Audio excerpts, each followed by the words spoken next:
Halo guys, perkenalkan nama saya Muhammad Muftaqul Alam NIM 109. Halo, perkenalkan nama saya Nika Aulia NIM 128. Perkenalkan, saya Kuswatu Nila Setiani, NIM 136. Nah, itu tadi adalah anggota kelompok 6. Untuk selanjutnya, yuk simak materi berikut. Pada kesempatan kali ini, kita akan membahas mengenai penipuan laporan keuangan. Dimulai dari definisi penipuan laporan keuangan, ada beberapa macam definisi. Yang pertama menurut Association of Certified Fraud Examiners, yang kedua menurut laporan Treatway Commission, dan yang ketiga menurut American Institute of Certified Public Accountants. Yang pertama menurut Association of Certified Fraud Examiners, didefinisikan sebagai kesalahan penyajian atau penghilangan fakta material yang disengaja atau tidak benar, atau data akuntansi yang menyesatkan, dan jika dipertimbangkan dengan semua informasi yang tersedia, akan menyebabkan pembaca mengubah penilaian atau keputusannya. Definisi yang kedua menurut laporan Treatway Commission, mendefinisikan penipuan laporan keuangan sebagai perilaku internasional atau sembrono, baik tindakan atau kelalaian yang menghasilkan laporan keuangan yang menyesatkan secara material.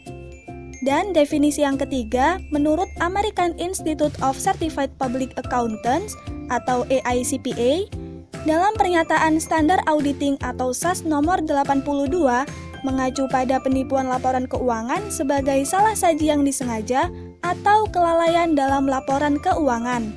Nah, itu tadi adalah definisi penipuan laporan keuangan. Kemudian, terdapat 3 kategori klasifikasi penipuan menurut laporan kepada negara. Yang pertama adalah penyalahgunaan aset, yang kedua, penipuan laporan keuangan, dan yang ketiga adalah korupsi. Lalu, apa sih sebenarnya tujuan dari penipuan laporan keuangan? Penipuan laporan keuangan dilakukan dengan tujuan untuk menipu, menyesatkan, atau merugikan investor dan juga kreditor. Siapa pelaku dan korban dalam kecurangan laporan keuangan? Pelaku adalah perusahaan yang diperdagangkan secara publik, sedangkan korbannya adalah investor dan kreditor. Penipuan laporan keuangan merupakan suatu tindakan kriminal atau tidak etis yang disengaja oleh perusahaan publik untuk memalsukan informasi keuangan dengan tujuan menipu pihak luar, misalnya investor dan kreditor. Selanjutnya adalah sifat penipuan laporan keuangan. Akibat dari penipuan laporan keuangan akan muncul ketidakpercayaan terhadap kualitas informasi keuangan yang akan berdampak negatif terhadap efisiensi pasar modal dan kepercayaan partisipan. Berikut ini adalah beberapa contoh perusahaan terkenal yang telah melakukan penipuan laporan keuangan secara besar-besaran dan mengakibatkan kurangnya kepercayaan terhadap laporan keuangan. Apa saja bahaya penipuan laporan keuangan? Ada beberapa bahaya. Yang pertama, menurunkan kualitas dan integritas proses pelaporan keuangan. Yang kedua, membahayakan integritas dan objektivitas profesi audit. Yang ketiga, mengurangi kepercayaan pasar modal terhadap keandalan informasi keuangan. Yang keempat, memberi pengaruh buruk pada pertumbuhan ekonomi dan kemakmuran bangsa. Dan yang kelima, menyebabkan kebangkrutan yang besar oleh perusahaan yang terlibat dalam penipuan laporan keuangan. Biaya penipuan laporan keuangan. Menurut Peterson dan Ryder tahun 2001, biaya penipuan lainnya adalah biaya hukum, peningkatan biaya asuransi, hilangnya produktivitas, biaya bulanan, dampak buruk terhadap moral karyawan, niat baik pelanggan, kepercayaan pemasok, dan reaksi negatif pasar saham. Biaya tidak langsung ini tidak mungkin dapat diperkirakan.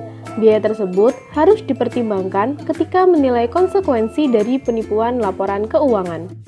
Menurut Rezai et al. Tahun 1996 yang dikutip dari Association of Certified Fraud Examiners, atau ACFE tahun 1996 menunjukkan bahwa fraud merugikan organisasi di Amerika Serikat lebih dari 400 miliar dolar per tahun atau setidaknya 6% dari pendapatan kotor mereka.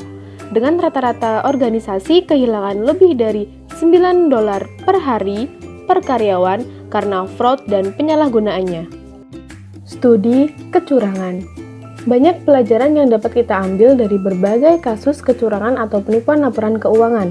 Penipuan laporan keuangan biasanya dilakukan oleh tim manajemen puncak. Fungsi pengawasan Dewan Direksi dan Audit. 1. Menetapkan account at the top yang menunjukkan komitmen terhadap laporan keuangan yang berkualitas tinggi. 2. Mencegah dan menghukum aktivitas keuangan yang curang. Dan 3. Memantau keputusan dan tindakan manajerial yang terkait dengan proses pelaporan keuangan. Dewan Direksi dan Komite Audit yang tidak efektif merupakan faktor penting yang berkontribusi untuk meningkatkan kemungkinan terjadinya kecurangan atau penipuan laporan keuangan. Selain itu, kurangnya struktur pengendalian internal yang memadai dan efektif memberikan peluang bagi terjadinya kecurangan atau penipuan laporan keuangan. Kualitas audit keuangan yang dilakukan oleh auditor eksternal dinyatakan sebagai cara yang efektif untuk mengurangi kemungkinan terjadinya kecurangan atau penipuan dan meningkatkan kemungkinan deteksi dan pencegahan kecurangan atau penipuan laporan keuangan. Perlunya keterlibatan semua konstituen atau semua pihak dalam tata kelola perusahaan, termasuk Dewan Direksi, Komite Audit, Manajemen, Auditor Internal, Auditor Eksternal, dan Badan Pemerintahan sebagai upaya untuk mencegah dan mendeteksi kecurangan atau penipuan laporan keuangan sehingga dapat meningkatkan kualitas, integritas, dan keandalan laporan keuangan. Kasus Enron. Dalam kasus Enron yang disebabkan oleh Komisi Penipuan Laporan Keuangan diharapkan mengarah pada 1. Pembentukan peraturan baru untuk meningkatkan pengungkapan keuangan perusahaan. 2. Persyaratan pengawasan yang lebih efektif terhadap kantor akuntan publik. 3. Pembentukan organisasi mandiri industri akuntansi baru yang akan beroperasi di bawah pengawasan SEC atau Securities and Exchange Commission. Sanksi penipuan laporan keuangan. Pemberian sanksi yang lebih berat kepada pelaku kecurangan laporan keuangan dapat membantu mengurangi terjadinya kecurangan. Ada 5 tahap proses pencegahan dan deteksi penipuan laporan keuangan. Tahap pertama, kecurangan laporan keuangan terjadi karena manajemen termotivasi untuk menyesatkan pengguna laporan keuangan, khususnya investor dan kreditor. Tahap kedua, adanya tata kelola perusahaan bertanggung jawab dan efektif, terdiri dari dewan direksi yang waspada dan aktif, komitmen audit yang efektif, dan fungsi audit internal yang memadai dan efektif. Menemukan kecurangan laporan keuangan yang dimaksudkan dan mencegah terjadinya kecurangan tersebut. Tahap ketiga, laporan keuangan yang memiliki mengandung atau tidak mengandung salah saji material diaudit oleh auditor independen. Tahap keempat, kecurangan laporan keuangan yang awalnya tidak dicegah dan kemudian tidak terdeteksi oleh auditor independen, disertai dengan laporan audit yang tidak memenuhi syarat dan disebarluaskan kepada investor, kreditor, dan publik akan menyesatkan. Tahap 5, jika penipuan laporan keuangan ditemukan baik sengaja atau tidak sengaja, perusahaan akan dikenakan tindakan penegakan SEC dan akan diminta untuk memperbaiki dan menyajikan kembali laporan keuangan salah saji tersebut. Insiden penipuan laporan keuangan telah meningkat secara substansial selama 2 dekade terakhir dan mempengaruhi individu terutama investor dan kreditor telah kehilangan jutaan dolar. Terima kasih telah menyaksikan dan sampai jumpa.